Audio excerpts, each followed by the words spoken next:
আসসালামু আলাইকুম। আশা করছি সবাই অনেক ভালো আছেন। আজকে আমি রান্না করব খাসির মাংস।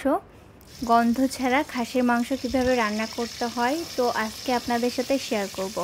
মাংস রান্নার জন্য আমি এখানে তেলে পেঁয়াজ বাটা, রসুন বাটা, আদা বাটা আর একটু মরিচ বাটা দিয়ে কষিয়ে নিচ্ছি।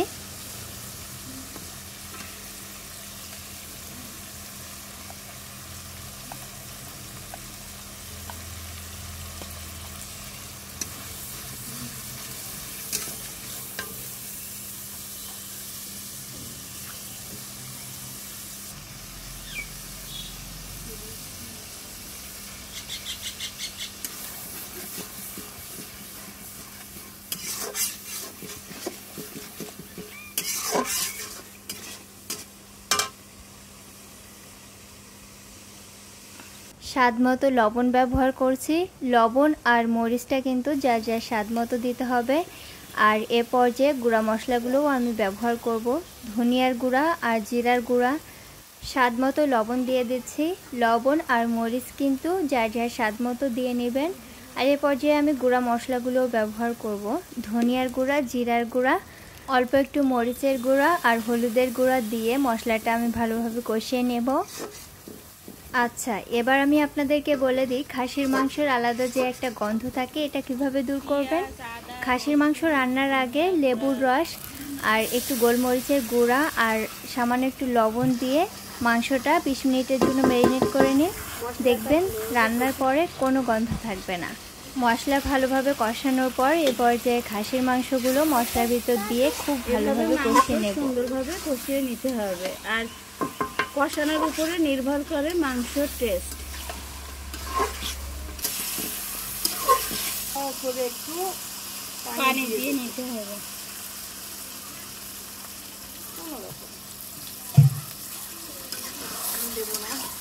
এই পানিটা দেওয়ার কারণে যেন মাংসটা একটু সুন্দরভাবে সিদ্ধ হয়ে আসে।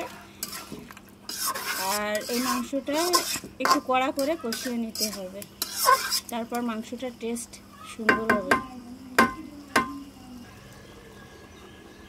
এভাবে মাংসটা ঢেকে দিতে হবে কিছুক্ষণ।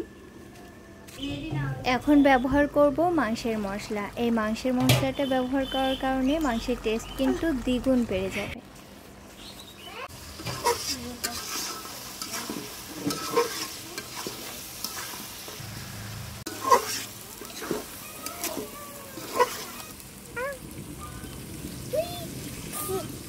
ঝোলের জন্য পানি দেয়া হচ্ছে।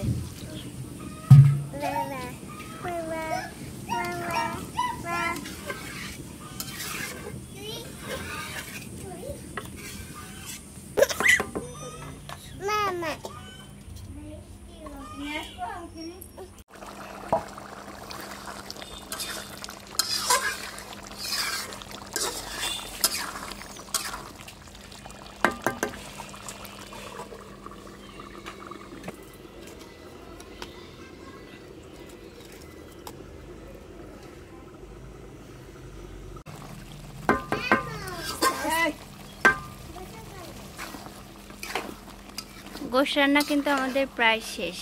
আর ছাগলের গোশ তো বেশি ঝোল রাখবো না, এরকম একটু ভুনা ভুনা থাকবে, খেতে ভালো লাগবে। রান্না শেষ, এখন চুলা থেকে নামিয়ে সার্ভ করা হবে।